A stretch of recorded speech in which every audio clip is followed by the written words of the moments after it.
magical side of life, where anything is possible and the infinite is accessible to all.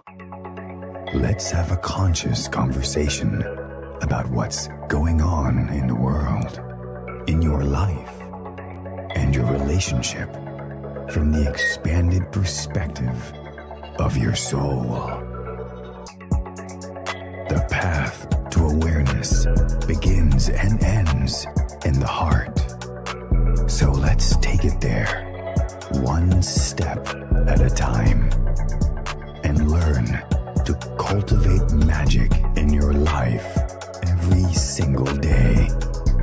In each episode, we share a collective space in which we discover the unique facets of our own magic and embody our superhuman qualities by humbly exploring how it's super simply to be human. Hosts Kai and Dell co-create a magical experience to remind you that you are magical as fuck. Now, be unleashed. This is our daily magic.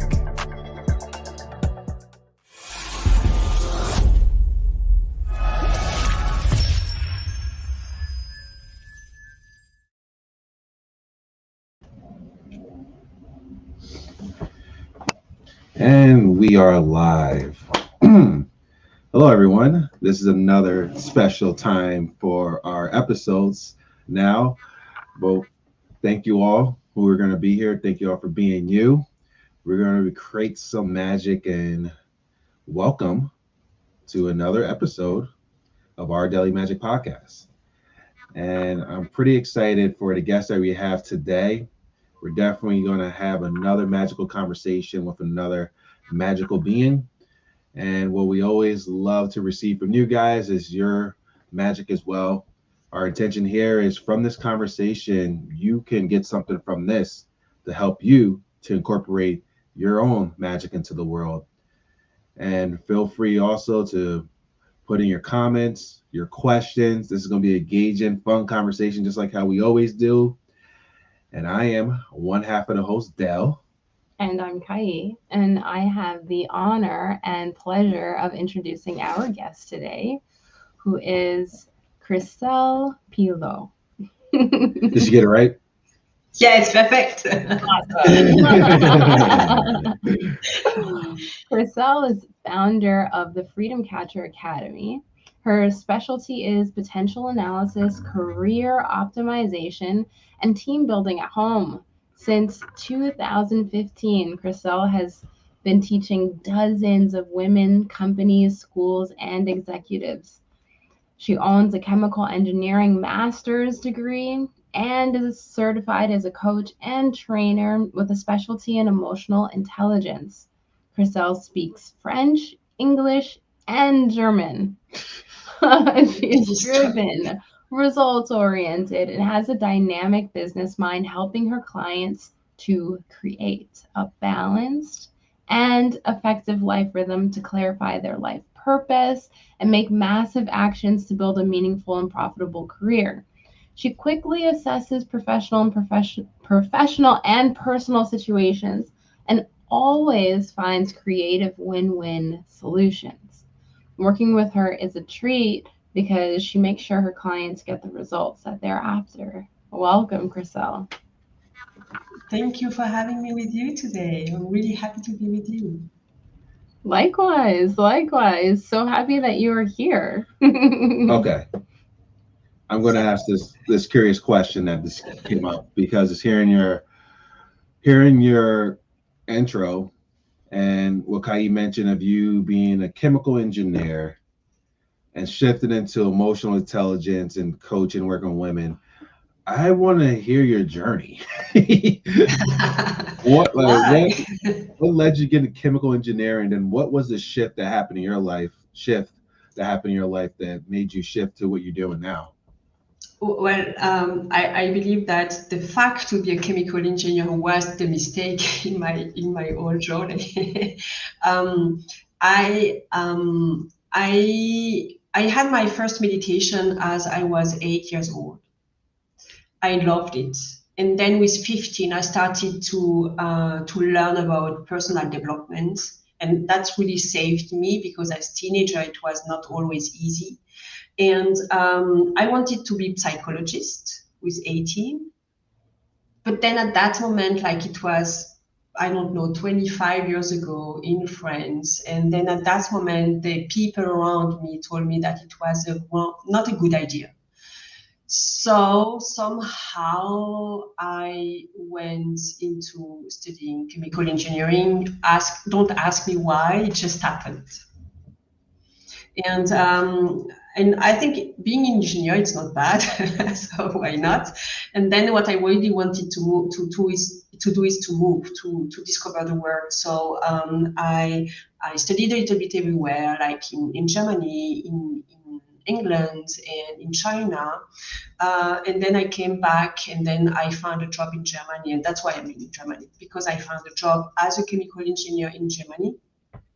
And it was really nice because it was developing the French company in Germany. So it was a little bit of entrepreneurship, but with the security of the job. And I learned a lot. I was young, I was 23 or something like that. So I really learned a lot. And then I moved to international sales. And all that was good. I knew I wasn't passionate about what I was doing. I knew that. I always told my mother, well, you know, I have nothing else to do, so I'm doing that. So I knew I wasn't passionate about it, but I could learn so much. And after my first child, I told my husband, I think I'm going to go back to psychology. And then he told me, no, it's not a good idea, blah, blah, blah. So I just let go and thought I would continue in the same path. After my second child, I got a promotion, which was good, but then I really decided that was enough. So I was kind of burned. And I could see that with two children, very small children at home, it was a lot of energy to put everything under the same hat. So it was a lot of energy, a lot of organization, a lot of things to do, which is great as soon as you can see why you do it. But in my case, I was like, why am I doing all that? Why I am putting so much energy into this kind of job? And I believe that the human being is able to take a lot on him as long as he sees the why, the purpose on it. But if there is no sense for the suffering, then everything goes down. In my case, it was that. So I at some point, and I can remember it was December 2013, I told my husband, okay, I'm going to change something. I cannot anymore. I'm losing myself. I am not the mom that I want to be. I am not good anymore the way I used to be at work. And we are even losing ourselves in this, because I was just a shadow of the person that I am today. So I told him, whatever you think, I don't care. I'm just going to do what I want to do now. And I started the coaching certification. It took me 2 years, but I got it. So that's my journey. I love it. And that's a beautiful journey as well. So many things resonate with me, but then also I'm sure people out there, it resonates with them as well. And just let us know in the comments too. And the thing I wanted to talk about resonating is when you get to that moment of what you want to do with your life, but then you stop yourself because someone else tells you, oh, that's crazy. Oh, no, you shouldn't do that. And then instead of you going for that, you allow that outside opinion to stop you from doing it. Yes, and what I found really fascinating, and that's why I'm doing this kind of coaching now, is that most of all of my life, I have been kind of depressive. So I always had this moment in my life where I thought, what is the sense of all that, the meaning of being alive? So I always I always came back from this depression, but I could see that every year it was more difficult. And at the one moment in this December 2013, I decided to do what I felt was the right thing for me. I never ever again had any kind of depression. So it's like 10 years ago, and I'm fine. So I have done so many personal development things before. I have done some therapy as well, and nobody could really help me to get energized all the time. And the shift of career, the thing that, okay, I am going to do what I think I should do. And it was even more complicated in my life. So I still had my job. I had to learn even more. My husband didn't really understand my choice. I had like 2, 3 children to take care of. They were very little.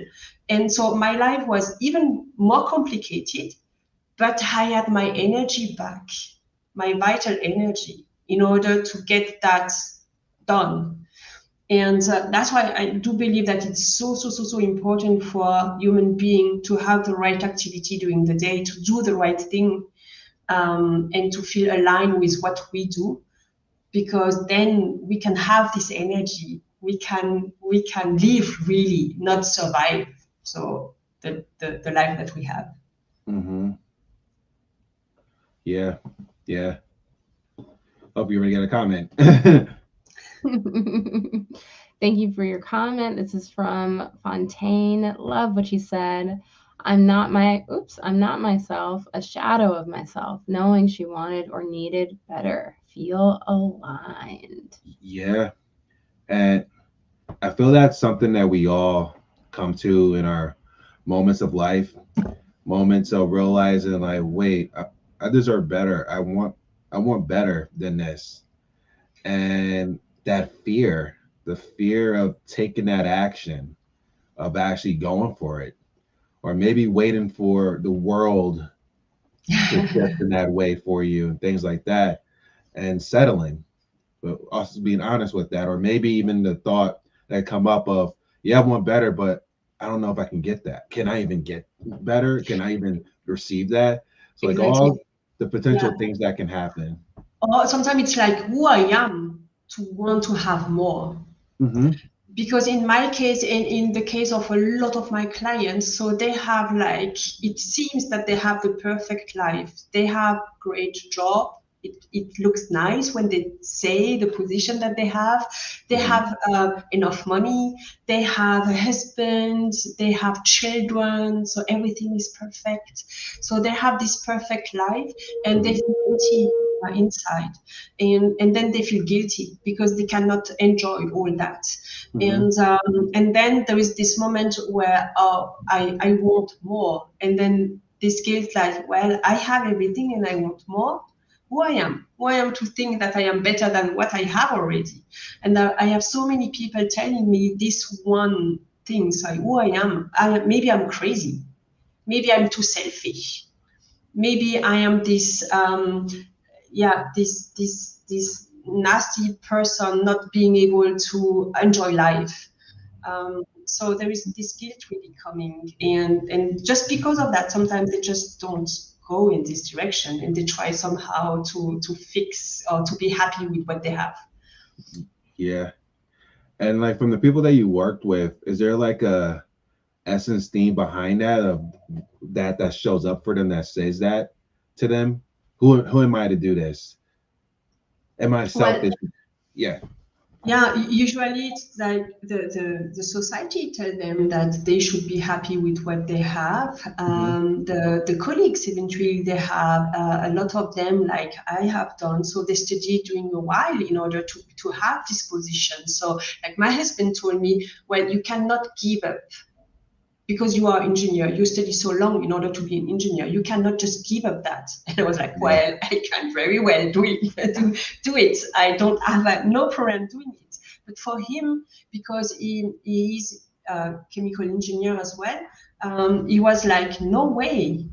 So the society tells you, why are you doing that? And you have the security, you have all.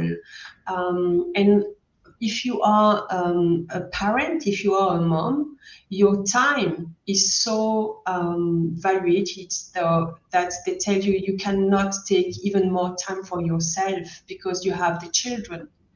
So people feel guilty as well to take more resources for themselves. They take maybe a little bit of money, maybe a little bit of security of the family, maybe a little bit of time away from the children. So they think again, it's too selfish. I cannot do that to my family. I should be 100% with my family, which is not possible. Yeah. And like in regards to that, did that happen for you when you made the decision to go into coaching and leave being a chemical engineer? So that happened to me as well. So I had like my 2-3 little children. So I had really like to wake up at 4 o'clock in order to be able to work before going to work and so on. So I really had to look at where could I find enough time to do what I wanted to do and take care of the children and go to work and so on. But on the same time, I knew that I couldn't go further in the same direction that I have been, because I couldn't function properly. It just, the energy level was so low that I knew that I had to change something. And for me, I always had this one why is that I want my children to be courageous enough to live their life 100%. And for me, it was like, if I stay there where I am here, well, I am betraying my vision. And then therefore I cannot give all what I want to give to my children. If I go this path and I achieve to have my own business and to fight for what I think is the most important to me, then I'm going to be able to teach that my children. And I believe it's the best gift that we can give our children. It's to allow ourselves to be really, like, to be very present and to enjoy life and to change and to evolve and to grow. But if you don't do that by yourself, how can you teach that your children? Yeah, because kids, they pay more attention to what you do, Definitely, as opposed to what you say. That's the thing. That's the problem. Fontaine wrote another comment here. It says, so relatable. I'm sure there are many, many people out there who can relate to the situations that you're talking about and, you know, the origins of where you have come from and have no idea where to start to create that shift in their lives that can create more significance, freedom, fulfillment, and all of the things. Like, Christelle, Yes. where does the person begin to even look inside of themselves for something so profound as this purposefulness that you're talking about? Yeah, that's a good question. And for me, so I really looked, okay, I knew about personal development and coaching, but I knew as well about network marketing. I have done a lot in this direction as well. So there is different things. What I have seen as well is that there is so many people starting something. And after 1 year or 2 years, so they see that it wasn't really what they thought it would be. And then that's it, that's over. And then they don't have enough energy to try something else. So what I thought is that it's really a pity. And then what I thought is, so how to help people to really dig inside and look at what they really want. And what I have seen is that there is 3 steps that are really important. The first step is to, first of all, try to go a little bit more in the flow of the life, because usually they are, like I have been, down with the energy. And the mindset is like, I have a lack of energy, lack of time, lack of vision, lack of. So it's like not really the right mindset in order to thrive again. So the first thing is that really to look at, okay, what kind of energy drains my what kind of activity drains my energy, and what kind of activity give me some energy or engagement, and to try to do that more. So it's exactly what I have done. Is okay, I'm going to stop to do what I don't like to do anymore. I really like to try to simplify your life as much as possible. Just don't do what you don't want to do anymore, or try to find some solution in order to do that less, or to have more fun when you do it, and do more what you love to do. And that is going to give you a little bit more energy. And when you have more energy, so people like to be around people having more energy, positive energy. So then you are going to attract the right people around you. And you can look at the right people as well. There are so many great people around. So sometimes we just have to look a little bit more. So try to have a more positive environment in your life. Try to have more magic every day in your life. And that is going to help you already to put you just in the right path. And then it's like, look at what you love to do. Look at your strengths. Find people helping you to look at your strengths, because usually we don't know our strengths, because we do that so naturally that we think that everybody does the same. But we are very unique, and I love to see the uniqueness of people. I love to see the diamond, and to let them look at it. Look at how great you are. And then slowly you can see that your power, you can see your weapon, you can see your magic wand, and then slowly but surely, so look at what kind of career you can link to what you love to do. And if it's completely different than what you are used to do, then just go and interview people, go and look at how you can have the information missing, and see if it's possible to do what you would like to do. And what I know is that one fear of my client, usually it's like, yes, but money have to follow. Then we look at that as well, how to transition, how to change career without putting yourself at risk or putting your family at risk financially. And then there's different ways. We are all different, all unique. So it's always difficult in like few seconds to tell, oh, you should do that and do that. But the first thing is that to do maybe an assessment and to look at what is not working right now in your career. And if you want to do one, I have one in my website that I created. And then you can see if your job is the right job right now for you. And if it's not, why it's not the right job. And then it's going to give you some nuggets already, and to see, that's why I know now. So that's so key. You said the right job, but not just the right job right now and for you. Exactly. So very detailed. Exactly, because so maybe what I found really interesting for me, so I need freedom. I am like a freedom freak, so I don't like people to control me all the time. So it's just freedom freak. Yeah, freedom freak. So that's why I am an entrepreneur. So nobody look at what I'm doing and why and so on. But there is some people, they don't like it. Some people, they really like to have this frame and to have it secured, and that's fine. So we just have to know what we want and how we want it, in what kind of context we want to have it, and then go and search for it. Got it. I'm also very curious about something that was in your intro, on how you're talking about bringing emotional intelligence to places like the corporate environment. A lot of people will say that those two things have nothing to do with each other, so how in the world could you make a living doing something like that?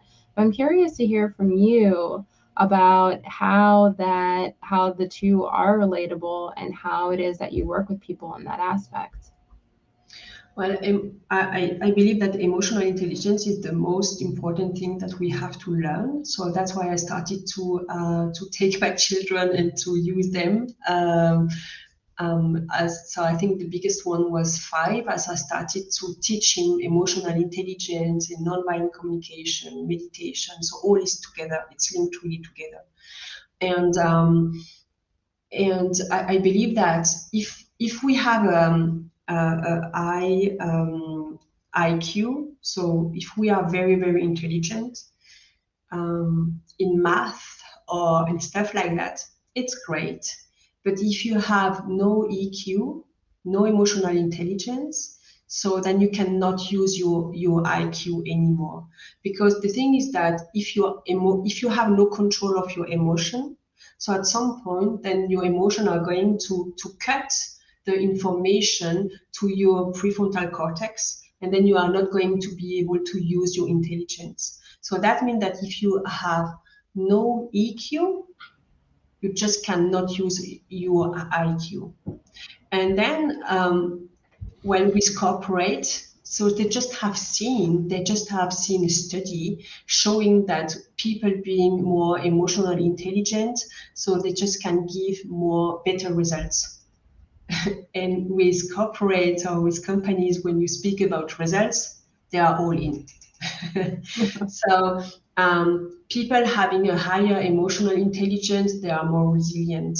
They are more able to take the right decision at the right moment. They are usually better leader and manager because they know better how to speak with people. Because emotional intelligence is all about understanding your feelings, about managing your feelings, about understanding the feelings of the person in front of you. And as well there, when you understand them, you have more empathy, then you can speak with them differently, and then you can motivate them differently. You can motivate yourself differently. So therefore, everything is more aligned, there is less conflict, and you can quick enough see what kind of emotion raise, and then not stop it, but manage it better. And I do that a lot in schools. I do a lot of emotional intelligence in schools. Right now, I'm doing that in a very famous dance academy for athletes, so children and parents, in order to be able to manage the stress, because stress management is definitely linked with emotional intelligence. Yeah. So I think really you can use emotional intelligence everywhere. If you want to have a harmonious family, like a resilient family, use emotional intelligence inside of your family. That's going to help you really a lot in order to better understand the children, to better understand the communication between the children, between the different members of the family, and as well with the family. So the children, they are moving, they are growing, they are changing all the time. So we always have to adapt all the time. It's really, family is something very dynamic. It's always changing. That's why you have to understand the different phases and the different emotional phases, and to just go with the flow. That's beautiful. It's beautiful that you're helping people to be a fuller expression of themselves. Yeah, I believe at the end, so speaking about career, when we want to define, to reinvent a new career, then it's all about knowing ourselves deeper. And knowing ourselves deeper, so there is the cognitive way, so there is like what we think, but as well what we feel. And everything is linked. So that's why, sure, I do career change or career coaching, but it's more holistic than that. It's really more taking the person and looking at what's going on there, and then trying to find the essence of this person, and just the magic happen then. Because if you think about it, like, can you really only have transformation in one area of your life? No, that's not possible, right? And if you have even if you have the transformation only in your career, then you have to be sure that the people around you follow you in this new path. If you want to be an entrepreneur, but you have been an employee before, so you have to make sure that your environment somehow follows you there. And they are not going to have the same path than you have. Some of them are going to be fully with you, which is great, but usually it's not the case. So usually you have like a parent or best friend or your partner. They just are not on the same speed, and then you have this conflict. So you have to look at that as well. You cannot just stay in one area. You have to open and to try to embrace everything and just to go in the direction you want to go.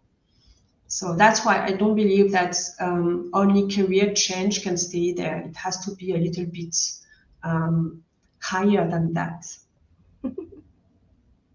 Yeah. And when you're talking about this process, which from what you're saying, I get can, extend in quite a period of time, and the person can undergo many transformations. But like, what are some of the signs that a person is ready to see a professional like you? Like, what can they look for in their life and in the decisions that they're making when it's like, oh, maybe I should call Christelle? Or you can always call me. I'm always happy to have some coffee or whatever. Because anyway, I think it's always very interesting. I love meeting new people. During the pandemic, I have done that a lot, like every day having different kind of calls to travel around, and feel free. But to be serious and to come back to your question, well, usually it's something that it's not happening overnight. It's something that you can feel inside of you, and it's growing, it's growing, it's growing, and you can feel that you don't have grip on that anymore. And maybe you try to find already solution. You Google maybe how to find a great career or meaningful career, or how to find my purpose. Maybe you Google that already, so that is one side. Maybe you ask your question, what is wrong with me? Because you have it all, but you cannot really appreciate it. That's another side. Maybe you feel alone.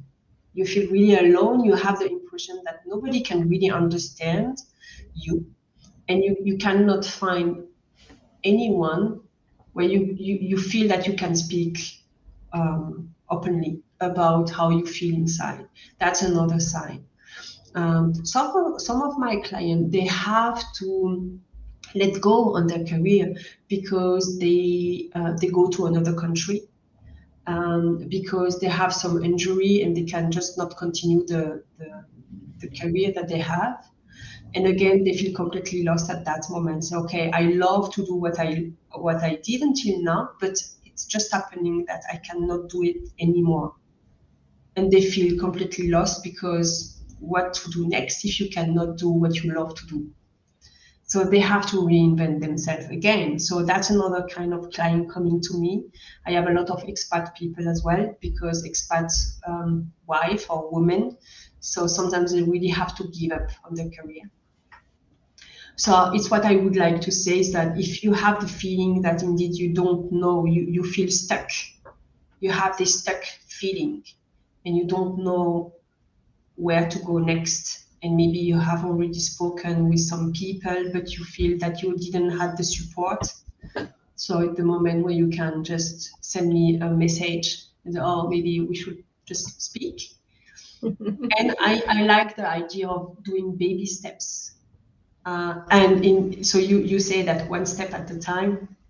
And I think that's so important to do baby steps, because when you are in this situation where you feel stuck, your energy is low, you don't know, you are not sure, and everything is a little bit complicated, just do a baby step. Book a call. buy a book. That's it. So and one day I love the like do 1% every day. 1% today, another one tomorrow, and after 100 days, so you have your 100%.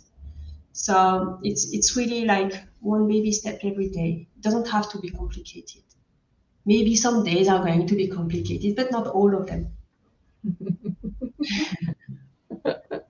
That makes a lot of sense. Like each different phase of the journey may not necessarily be the same. Exactly. I And was we are having- all unique and different. Absolutely. And not the same for every single person. Exactly. I was having a conversation with a friend the other day, and we were talking about this particular process, the letting go portion. And one of the questions came up was, well, how do you create closure after making a transformative transition like that? Maybe you're not holding on to something so solid, that is your next step yet, but it feels important to create that, that closure from where it is or who it is that you were.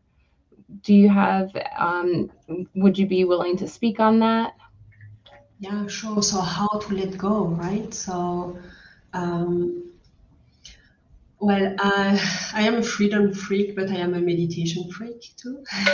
So, so my process is meditation. So I know that letting go it was for me very difficult, and so I really like go every day on meditation and let go every day.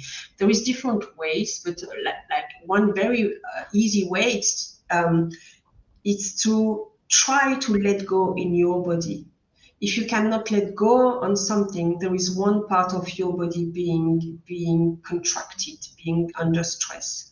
So if you find this one point, it might be your shoulder, it might be your lungs, it might be here, your throat, it might be different area of your body, and just try to spot this. And in meditation, every time you exhale, to just let go and that try to relax this one part. So that is a very easy way. Another way of letting go, I don't know if you know about Ho'oponopono.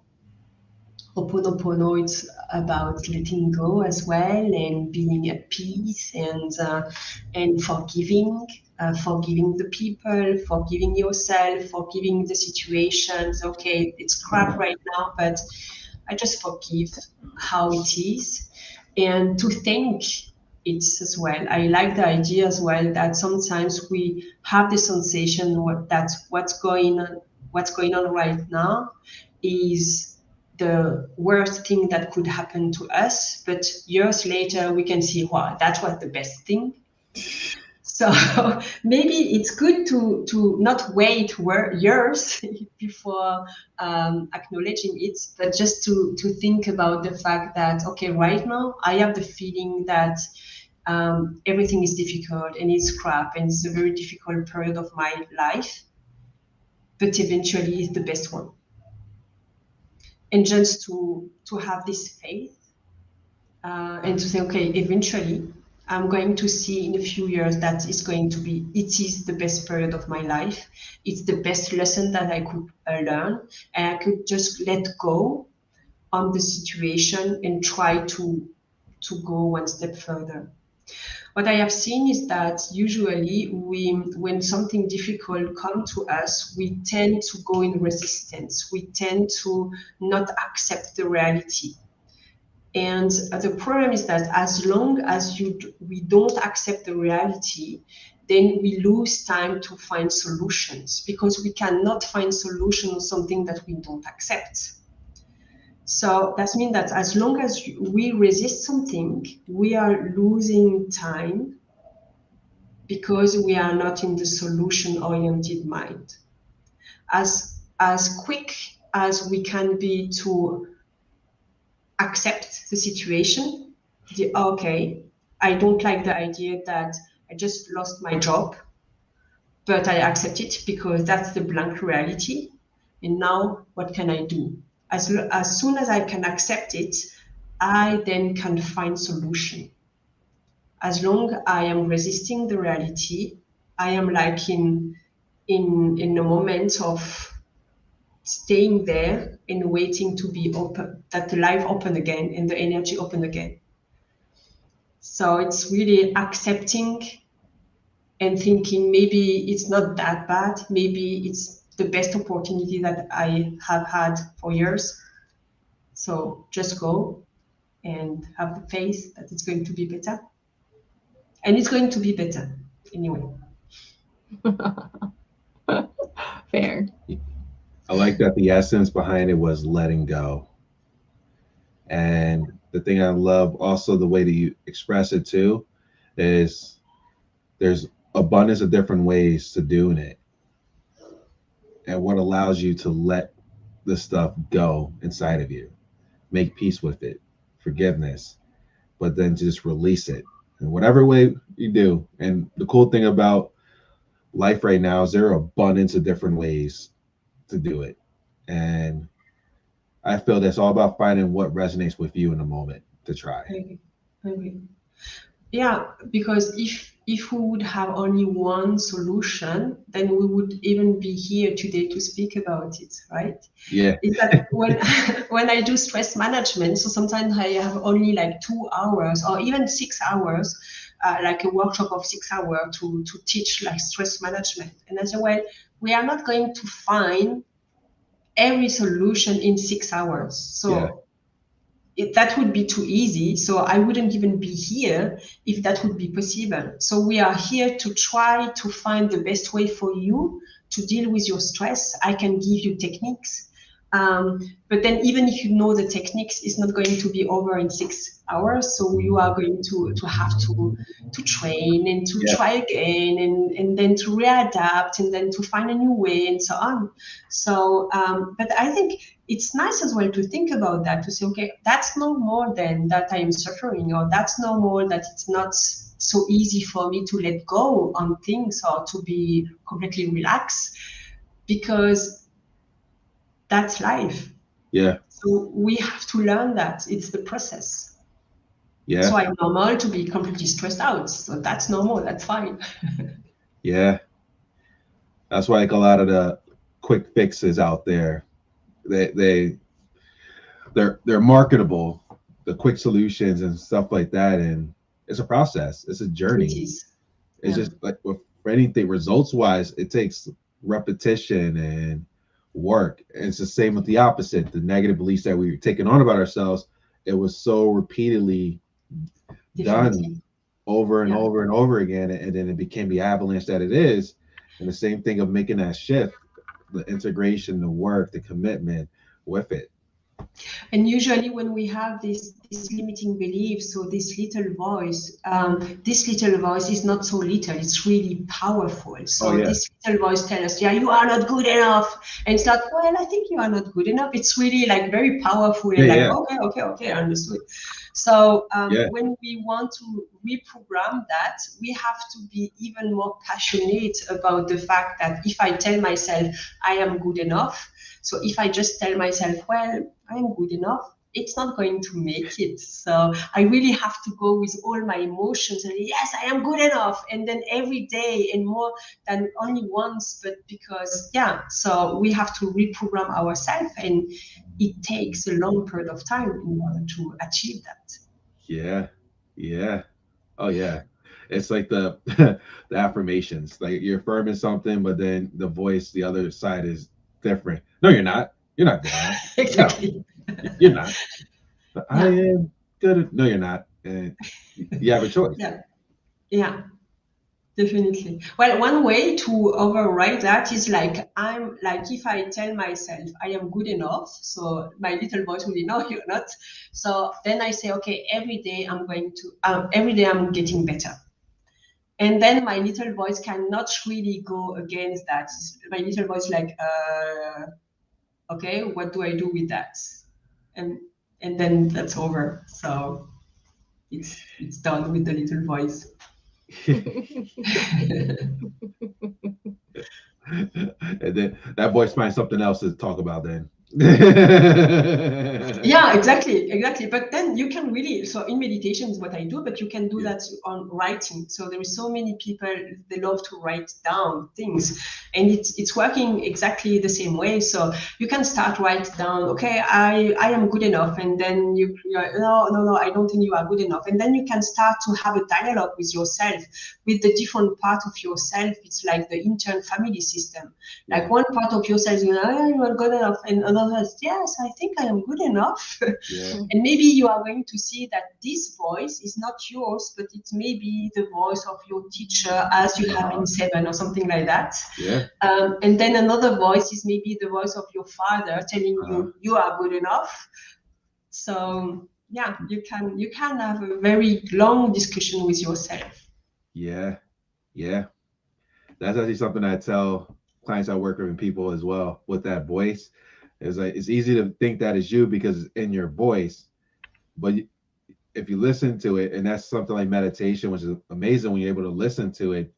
For myself, it sounds like a robot, like da da da da da da da da da da da da. So it's a program, and I like to play like the mystery game. And where did this originate from? What's the originating moment in which I started taking this on, and then being meditation and really get to see it, and then my voice, it turns from my voice, then it morphs into whatever situation that happened. I took on a belief, and it's monumental. Because oh wait, I just took this on as a belief.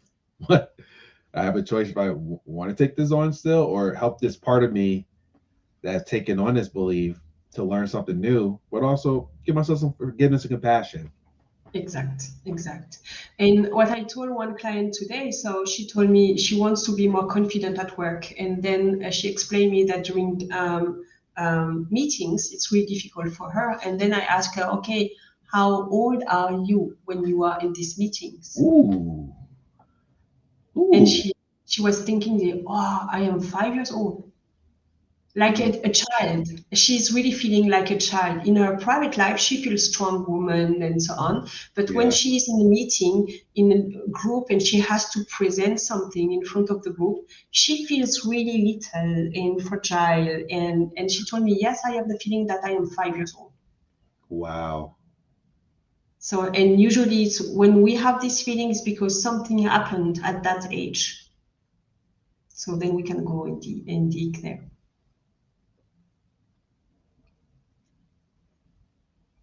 It's beautiful to hear about the magical part of the process. Yeah. That's like I never heard it that way before. So that's definitely your flavor. That's powerful. No, you can try that. Definitely will. Yeah. So that's interesting because like you just said a pretty powerful thing right there, in which anyone out there that may be having confident issues of their confidence and they want to have more confidence within themselves, just something to be able to take a look at with that. Of like, for example, you share with your client that she stepped into a moment that her confidence got affected at an age. Exactly. Yeah. And I think it's for every kind of emotion, and then we come back in this emotional intelligence. But for every kind of emotion, if sometimes you feel that you are surprised yourself that you react this way for any kind of event. So you are surprised that you react with a lot of energy, or with how to say that, Wut in German, a lot of